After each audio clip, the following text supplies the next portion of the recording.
시청자 비평 플러스는 YTN을 돌아봅니다. 미국 트럼프 전 대통령이 이번 대선에서 승리하면서 미국을 비롯한 전 세계 국가가 들썩였습니다. 관련 소식을 YTN은 어떻게 전했는지 오늘 뉴스 리뷰 Y에서 살펴봅니다.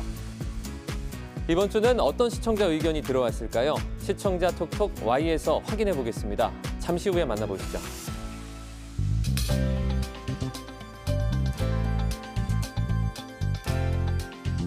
여러분 안녕하십니까? 정주영입니다. 초겨울로 접어들면서 노로바이러스 등 겨울철 식중독 발생이 늘고 있습니다. 잘 알려진 어패류 이외에도 세척이 불안전한 채소나 지하수를 통한 감염도 늘고 있다고 하는데요. 안전하고 위생적인 식생활 문화를 위해 식중독 예방 수칙 잘 염두에 두시고 건강한 겨울 보내시길 바랍니다. 그러면 이번 주 시청자 비평 플러스 뉴스 리뷰 Y로 시작합니다.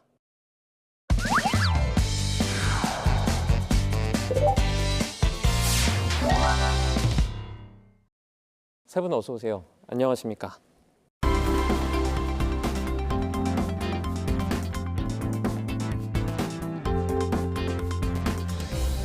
뉴스 리뷰 Y 시작해봅니다. 먼저 김은정 시청자 평가원이 가져오신 오늘의 주제부터 들어봅니다. 전 세계가 주목했던 미국 대통령 선거가 공화당 트럼프 후보의 승리로 끝났습니다. 당초 여론조사 결과를 토대로 대다수 전문가와 언론은 역대 초박빙 선거를 예상했는데요. 실제 결과는 트럼프의 압승으로 나타났습니다. 이제 언론은 예측이 빗나간 원인을 찾고 이 선거 결과가 한미 관계와 국제 정세에 미칠 영향을 분석해야 할 텐데요. 오늘 뉴스 리뷰 Y에서는 YTN의 미국 대선 관련 보도를 점검합니다. 세간의 이슈였죠. 미국 대선, 역대급 초접전을 예상하지 않았습니까? 그럼에도 결과는 트럼프 전 대통령의 생각보다 빠르게 결정이 난 명료한 승리로 끝이 나게 됐는데요. 관련 소식을 YTN은 어떻게 전했는지 그 내용 한번 살펴보도록 하겠습니다. 미국 선거는 한국과는 다른 정치적, 문화적 배경을 가지고 있습니다. 그래서 선거 방식이나 주요 쟁점, 또 유권자들의 관심사와 같은 것들이 한국과는 좀 다른데요. 선거가 진행되기 전부터 시청자들이 최종 당선자 결정 과정을 이해하기 쉽도록 설명하는 것이 중요합니다. 최다 득표하고도 패배할 수 있다. 독특한 미 대선 방식, 이 보도입니다. 미국 대선은 대통령 후보에 직접 투표하는 게 아니라 특정 후보를 지지하기로 서약한 선거인단에 투표하는 간접 선거인데요. 주별 선거인단 숫자는 인구 비례로 배분된다고 합니다. 여기서 핵심은 승자 독식제인데요. 한 표라도 더 얻은 후보가 해당 주의 선거인단을 모두 차지하는 제도입니다. 그래서 전체 득표에서는 앞서고도 최종적으로는 질 수가 있다는데요. 실제로 2016년에는 힐러리 클린턴 후보가 표를 더 얻고도 트럼프 대통령에게 패한 사례가 있음을 전하고 있습니다. 유권자 1인 1표로 직접 후보자에게 투표하는 선거제도에 익숙한 우리에게는 다소 생소한 제도인데요. 이 보도를 통해서 흥미롭게 대조해 볼 수 있었습니다. 이어서 득표 결과를 예측하는 여론조사 관련 보도도 이어졌습니다. 이 3연속 예측 실패 굴욕이라는 평이 좀 있었는데 관련 소식을 전한 YTN 보도는 좀 어땠습니까? 당초 대다수 전문가와 국내외 언론은 이번 미국 대선을 역대 초박빙 승부가 될 것으로 예측했습니다. 그 근거로 자주 언급되었던 것이 미국의 여론조사 추이인데요. 미 대선 D-1, 해리스 막판 뒷심, 트럼프 가짜뉴스 쏴도 돼. 이 제목의 보도에서는 대선을 하루 앞두고 미국 현지에서 뉴욕타임즈의 여론조사 결과를 전하고 있습니다. 보도에서는 뉴욕타임즈 여론조사를 미국에서 가장 신뢰도가 높다고 언급하고도 있는데요. 이 결과가 제시된 그래프를 자세히 보니까 오차 범위가 플러스 마이너스 1.3%포인트여서 우세나 동률을 단정적으로 표현하는 것은 좀 어려웠습니다. 박빙의 데이터를 소수점 없이 제시했기 때문에 실제 결과 편차가 더 크거나 작을 가능성도 배제할 수 없고요. 그런데 이 뉴욕타임스 여론조사는 이러한 방식으로 실제로 이번 미국 대선 결과에 윤곽이 나오기 전까지 YTN의 여러 대담과 보도, 리포트에서 언급되고 있었습니다. 선거 보도를 살펴볼 때마다 여론조사 해석과 보도에 있어서 신중해야 한다는 점을 늘 언급하게 되는데요. 해외 언론의 여론조사 결과를 인용 보도할 때는 한 가지를 더 고려해야 합니다. 특히 미국의 경우에 언론 환경이 우리와는 좀 다른데요. 정치적 성향과 이념적 지향이 비교적 분명하고 또 그것을 공개적으로 드러낸다는 것입니다. 그래서 선거 관련 보도나 여론조사를 인용할 때 개별 언론사의 특성을 고려한 제3자의 시선으로 다시 한번 면밀하게 검토할 필요가 있습니다. 3일에는 뉴욕타임스가 그 여론조사 결과를 평균해서 보도를 내서 YTN이 인용 보도를 하기도 했는데요. 동률인 지역도 있지만 트럼프가 우세한 곳도 또 해리스가 우세한 곳도 있다고 짚었습니다. 역대급 초접전, 미 대선 오늘 본투표, 막판까지 예측 불허라는 5일 보도입니다. 대선 본투표를 앞두고 이 현지 분위기를 전하는 보도였는데요. 이날 보도에는 대선이 초접전 양상이어서 이 판세 예측이 쉽지 않다고 보도했습니다. 더 힐의 조사는 뉴욕타임스 조사보다 표본수가 작고 또 지지율 격차가 1에서 2%포인트 차이에 불과해 통계적으로는 동률로 보면 된다는 설명을 덧붙였는데요. 여론조사 결과 예측을 보도할 때 신중한 판단이 필요함을 강조해 주었다는 생각이 들었습니다. 여론조사 결과와 관련해서 히든 해리스 대 샤이 트럼프 D-1 면도날 접전 대담도 있었는데요. 이날 대담에는 민정훈 국립외교원 미주연구부 교수가 출연했습니다. 이 선거에서 최대 승부처가 될 것으로 예견됐던 펜실베이니아 그 여론조사 결과가 조사 기관마다 달라서 두 후보 중 누구도 승리를 장담할 수 없다라는 이야기가 있었는데요. 그래서 이 최근에는 여론조사 결과를 평균을 내서 보는 경향이 나타났다라는 점인데요. 그런 것이 여론조사 예측 결과의 오차를 최대한 줄이려는 의도로 보면 된다라고 설명을 해주어서 시청자들이 가질 법한 궁금증을 해소하는 데 도움이 됐습니다. 오차범위 아니어서 누구도 승리를 확인할 수 없다라고 리포트가 여러 보도에서 언급되는 것을 보았는데 이 대선이 끝나고 보니까 여론조사 결과에 대한 언론 보도가 왜 더 신중해져야 할 것인가에 대해서 다시 생각해 보게 합니다. 이번 대선에서는 미국의 여론조사 시스템에 대해 그 과제가 던져진 느낌이 드는데요. 이와 관련해서 어떻게 평가하는지, 또 한국의 선거 시스템에서 여론조사 결과도 좀 적지 않은 영향을 미치고 또 영향을 발휘하는데 이런 관점에서 문제점과 또 개선 방향을 짚어주는 내용의 대담이 있었으면 했는데 이 부분에 대한 언급은 좀 부족하게 느껴졌습니다. 예, 유사한 관점에서 미국 대선 관련 YTN의 보도들을 좀 흥미롭게 살펴보다가 문득 우려되는 점이 있었습니다. 선거 보도를 다룰 때 경계하는 보도 태도 중에 하나가 경마식 보도인데요. 마치 경마 경기를 중계하는 것처럼 여론조사 결과 누가 앞서가고 있고 또 주요 이슈에 따라서 지지율이 어떻게 변화하는지 이를 주로 보도하는 보도 사조를 지칭하는 용어입니다. 이번 YTN의 미 대선 기간 전부터 투표 기간까지의 보도를 살펴보면 판세가 누구에게 유리하게 전개되고 있는지, 여론조사 결과는 어떻게 나왔는지에 집중되어 있습니다. 각 후보자의 정책 기조가 무엇인지, 또 그것이 한반도와 세계 정세에 어떠한 영향을 미칠 수 있는지에 대한 해설과 논평은 좀 잘 보이지 않았는데요. 다소 아쉬운 부분이었습니다. 이번 미국 대선을 보면 결과 발표 직전까지 이제 초박빙이다, 50대 50이다 이런 표현들이 많이 쓰였는데요.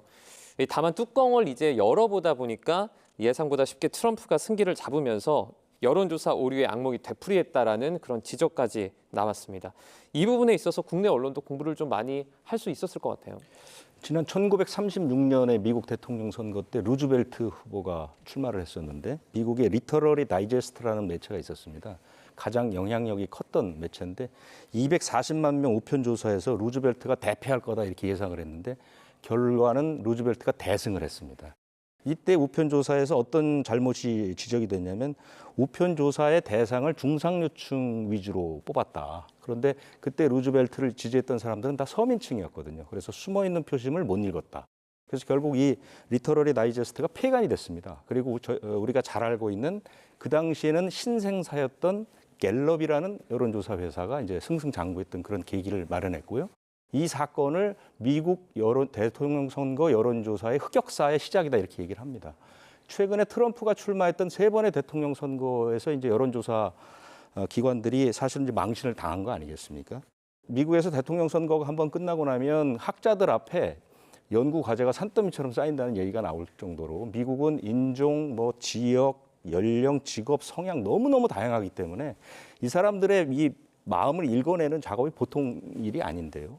이번 대선도 어떻게 왜 틀렸느냐에 대한 얘기들이 좀 계속 나오고 있는 한 2가지 정도로 지금까지 나온 걸 보면 첫 번째는 표본이 너무 적었다는 거죠. 미국 여론조사 업체들이 이상하게 미국같이 큰 나라하고 50개 주가 있는데도 주마다 몇백 명 정도의 표본을 뽑는다고 그래요. 그러다 보니까 이 다양한 그 표심을 읽어내기가 좀 어려웠고 또 하나는 미국은 유독 온라인 조사를 선호한다고 합니다. 온라인 조사라는 거는 상대적으로 이제 비사무직 노동자라든가 고령자, 컴퓨터를 별로 친하지 않은 사람들, 이런 사람들은 접근하기가 쉽지 않은데 그런 사람들이 지지하는 후보가 이제 트럼프 후보가 많거든요. 그래서 이런 문제점들이 현재 지적되고 있는데 우리나라도 이래서 앞으로 점점 다양해지고 복잡해지는 유권자들의 마음을 어떻게 읽어낼 것이냐, 이 공부가 필요한 시점입니다.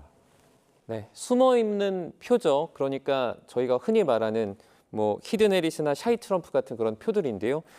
이런 표들을 좀 감지하는 그런 더 발전된 기술이 좀 필요하지 않나 그런 생각이 듭니다. 이제 러스트벨트와 선벨트의 그 7개 경합주 있지 않습니까? 그곳을 실제 기자들이 돌면서 저희가 생생하게 소식을 좀 전해드리기도 했습니다. 관련 보도는 좀 어땠는지 살펴본 내용도 좀 들려주시죠. 예. 선벨트 가져가는 트럼프, 블루월에 걸린 해리스 운명. 이 보도에서는 미국 대선 투표의 개표 결과가 속속 나오고 있을 무렵에 워싱턴 특파원을 연결해서 현지 분위기를 전했습니다. 트럼프가 남부 선벨트 경합주인 노스캐롤라이나와 조지아에서 승리를 확정짓고 또 나머지 경합주에서 우세를 보이던 시점이었는데요. 해리스 부통령이 당초 모교인 워싱턴 하워드대에서 개표 결과를 지켜본 뒤에 지지자들 앞에 설 예정이었지만 개표 분위기가 예상대로 진행되지 않으면서 연설 계획을 취소했다는 소식도 전하고 있습니다. 개표 진행 상황과 현지 분위기를 실시간으로 확인할 수 있는 보도였습니다. 미국 운명 걸린 대선 본투표 개막 승리 예측 0.03%포인트 차이.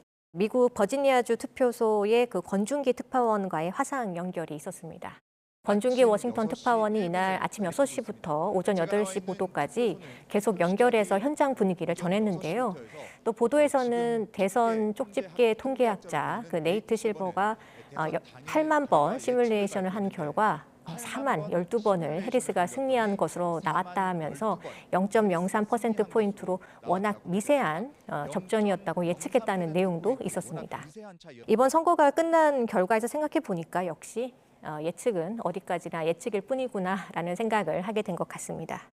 투표 종료 임박, 개표 한창인 미국 현지 분위기는 에서는 김동성 한인 유권자연대 대표를 연결해서 개표 상황을 바라보는 유권자의 입장을 전했습니다.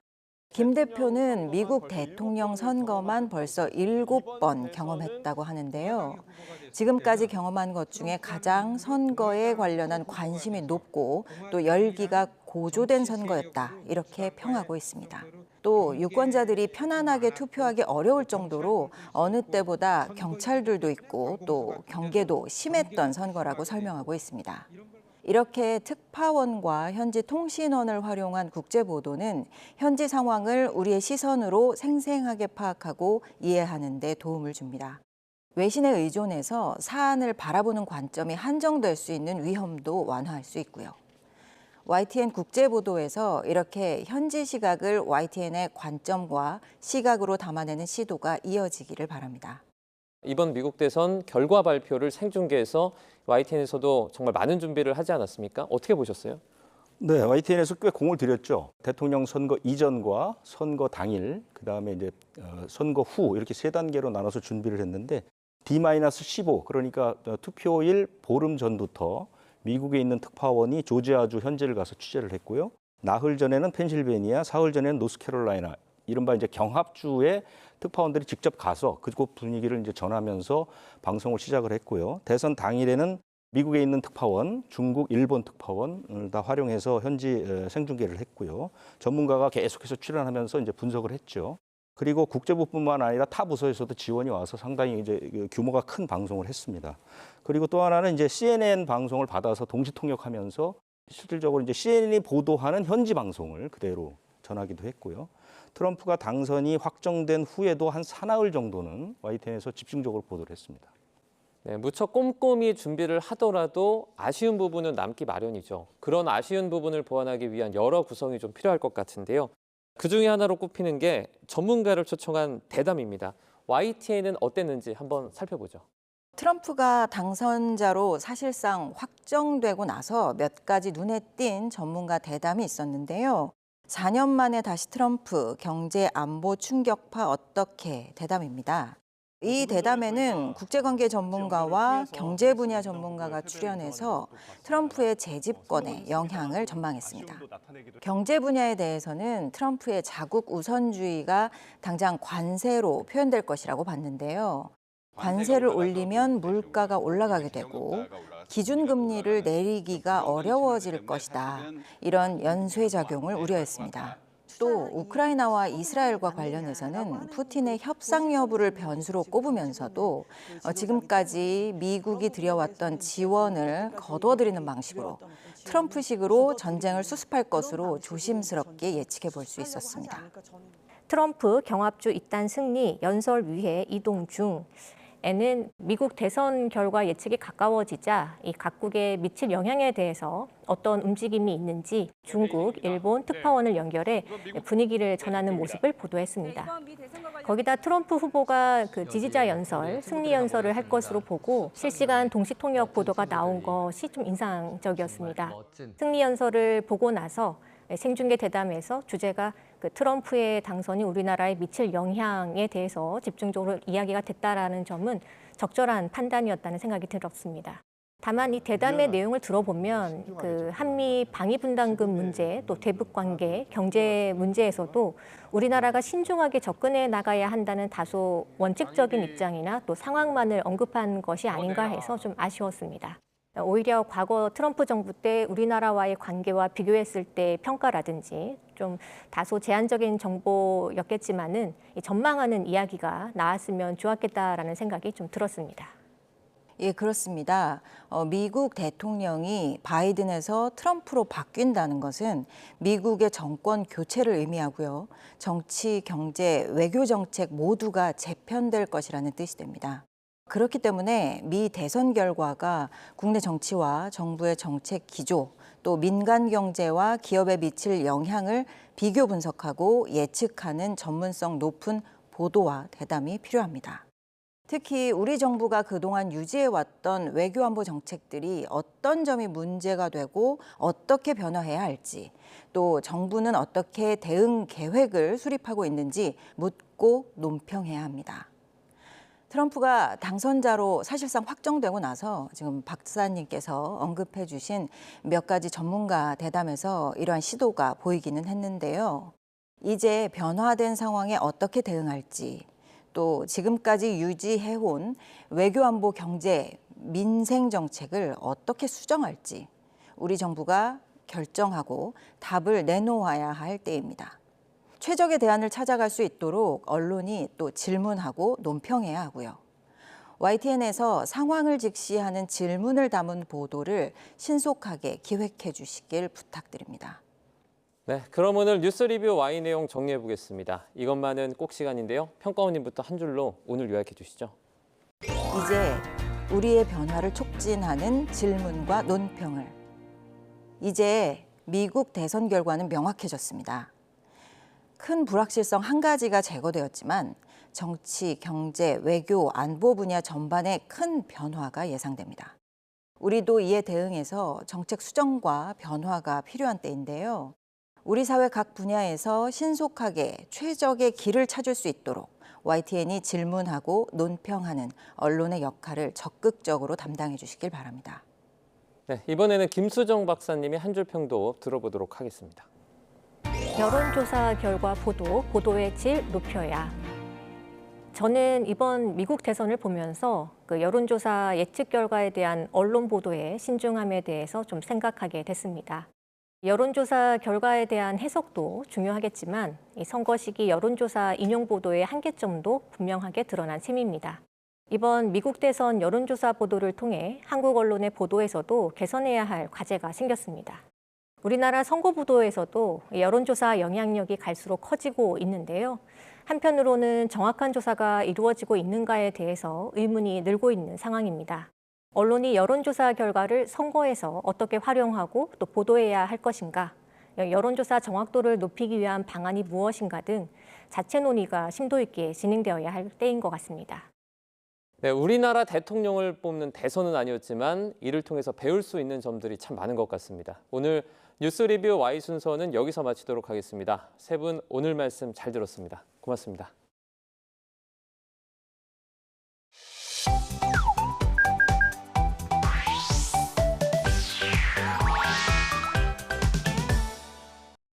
YTN을 향한 시청자 의견이라면 모두 귀 기울여 듣고 답하는 시청자 톡톡 Y 시간입니다.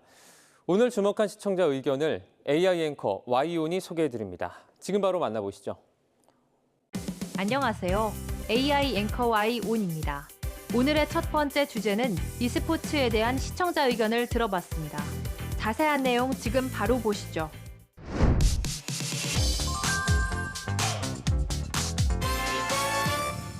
중국이 게임 e스포츠의 국제 표준화를 장악했습니다. 얼마 전 중국이 e스포츠의 경기 방법, 장비 등을 주도하게 되는 국제 표준화를 장악했다는 소식을 알린 단독 보도가 있었습니다. 별다른 대응책도 세우지 못한 것으로 드러났습니다. 국제표준기구에 제출된 중국의 게임 e스포츠 용어 표준화 제안서입니다. e스포츠의 정의부터 경기 방법, 주최자, 장비 용어까지 세세하게 정해놨습니다. 이 제안서는 올해 5월 국제표준기구 투표를 거쳐 공식 승인을 받았습니다. 그런데 e스포츠 종주국으로 불리던 우리나라는 중국의 표준화 장악 움직임을 전혀 파악하지 못했던 것으로 드러났습니다. 중국이 e스포츠 국제 표준화 제안서에 대한 움직임이 있는 동안 종주국인 우리나라가 전혀 알지 못했다는 사실을 꼬집은 보도였는데요. 보도에서 중국이 게임 e스포츠 용어 표준화 제안서를 승인받은 소식을 전하면서 우리나라 e스포츠에 대한 정책적 지원이 부족하다는 점을 짚었는데 이에 대한 해외의 e스포츠 지원은 어느 정도인지 알려주면 좋겠다는 시청자 의견이 있었습니다. 시청자 톡톡아이에서 e스포츠에 대한 해외 지원 상황에 대해 살펴봤습니다. 최근 세계 각국은 e스포츠 산업을 육성하고 종주국을 차지하기 위해 치열한 경쟁을 벌이고 있습니다.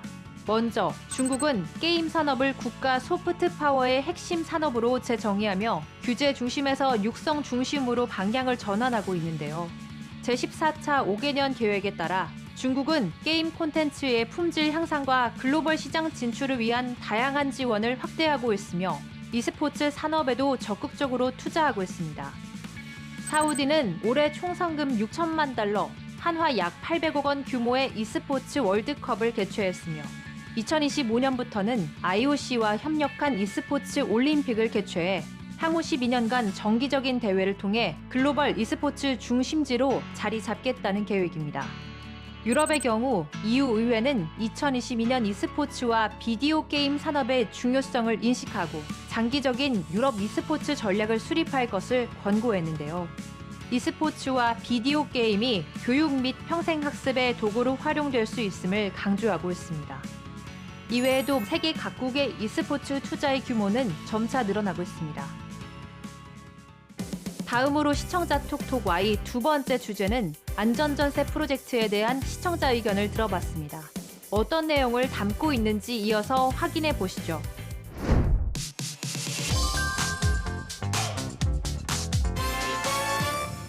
경기도와 도내 공인중개사들이 전세 사기 피해를 막기 위해 지난 7월 민관합동 안전전세 프로젝트를 가동했습니다. 경기도의 공인중개사 3명 중 1명이 동참할 정도로 참여도가 높은 안전전세 프로젝트에 대해 알린 리포트가 있었습니다. 안양의 한 부동산입니다. 문 앞에 안전전세 지킴이 스티커가 붙어 있습니다. 이곳에선 중개사가 임차인과 함께 체크리스트를 확인하며 위험 요소를 사전 점검합니다.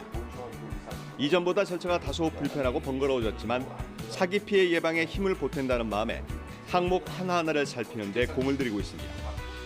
실제 부동산 모습을 보여주며 공인중개사나 임차인 등의 인터뷰를 통해 안전전세 프로젝트에 어떤 서비스가 있는지 알렸는데요.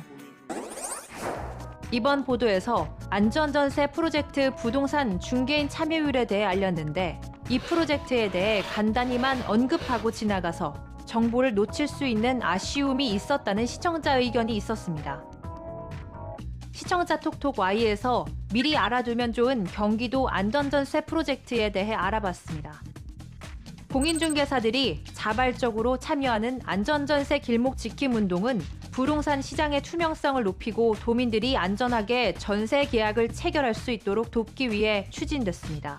운동에 참여하는 공인중개사들의 필수 이행사항을 살펴보면 계약 시 임차인 체크리스트 제공, 임차인에게 정확하고 투명한 정보 제공, 계약 후 권리관계 변동 시 알림 서비스 제공, 전세 피해 위험성이 있는 위험 물건 중개 안 하기, 악성 임대인 정보 고지 등의 자율적으로 마련한 실천 과제를 이행하는데요. 이에 동참하는 공인중개사 사무소에는 안전전세 지킴이 마크가 부착됩니다. 경기도는 앞으로 안전전세 지킴이 스티커가 부착된 공인중개사 사무소에 온라인 교육 프로그램 제공, 홈페이지 개설, 찾아가는 현장 교육 등을 지원해 공인중개사들이 보다 적극적으로 전세 피해 예방 활동에 참여할 수 있도록 할 계획이라고 하는데요. 임차인들이 동참 중개사무소의 실천 과제 이행 여부를 확인할 수 있는 시스템 도입도 검토하고 있습니다. 마지막으로 오늘 시청자 톡톡 Y 세 번째 주제는 뇌졸중에 대한 시청자 의견을 들어봤습니다. 이어지는 내용도 지금 바로 만나보시죠.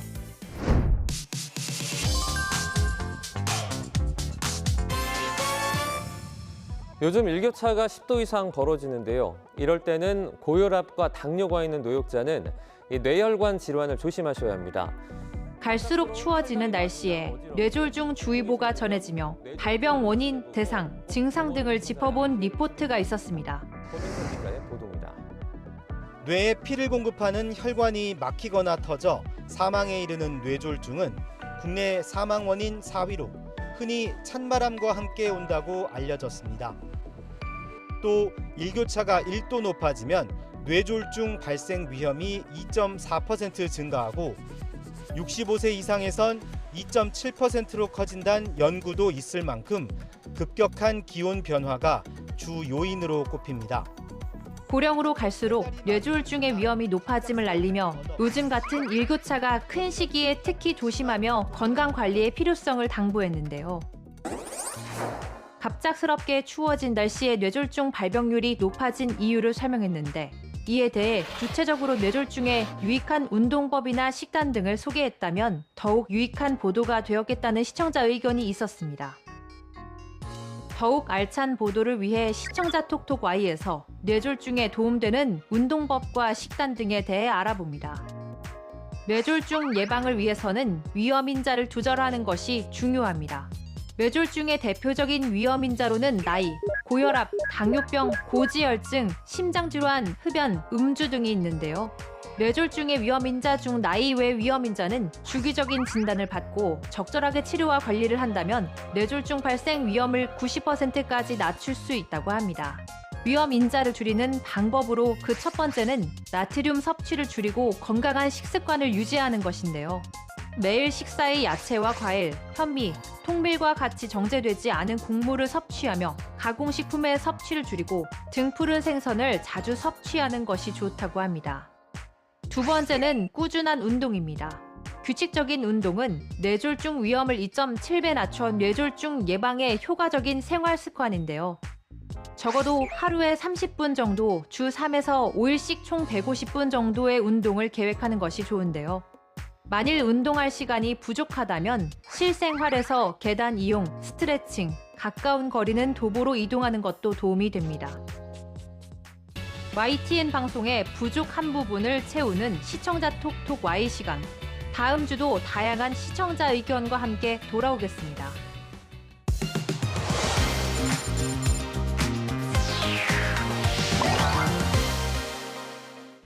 시청자 목소리로 YTN을 되돌아봅니다. 방송에 대한 여러 의견들 SNS와 홈페이지를 통해서 남겨주시고요. 시청자 비평 플러스는 다음 주 더 새로운 의견으로 돌아오겠습니다. 시청해주신 여러분 고맙습니다.